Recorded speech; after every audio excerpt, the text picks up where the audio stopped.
Hinahanap mo ba ay Imus Cavite? This property mga friendship is perfect for you. Sa halagang 30 to 35,000 pesos mga friendship, rent-to-own housing in Imus Cavite. Brand new 2-story townhouse, has 3 bedrooms, 2 toilet and bath. Tara friends! Heto na yung actual turnover mga friendship for the corner units.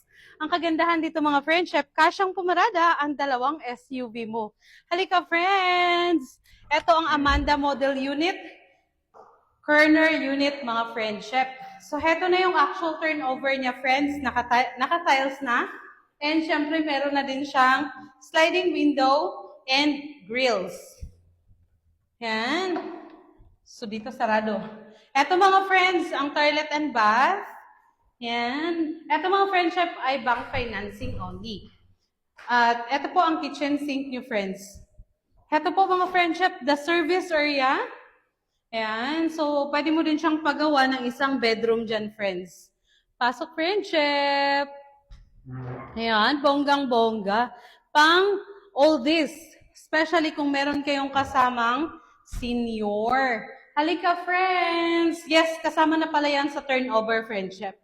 Sa second floor, mga friends, meron pa itong 3 bedrooms. This is the actual turnover ng stairs and meron na siyang handrails. Halika, friendship! This is the spacious 1 bedroom. Yes, naka-vinyl tiles na po ang turnover niya. Maganda na ang kisame. Ikaw at ang gamit mo na lang ang kulang. Heto mga friendship, ang magandang turnover for the bedroom number 2 sa second floor.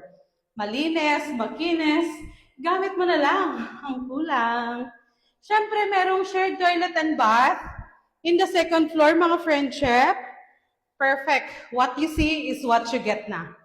Heto mga friendship, ang master's bedroom, napakaluwag and marami po siyang bintana pag corner units.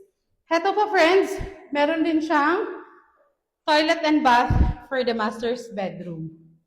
Kung interested ka, i-message ka agad ako friends, habang meron pa kaming counting unit na available dito. Again, Russell Villacrucis po, Assistant Branch Manager from Bay Domingo Realty and Construction Corporation.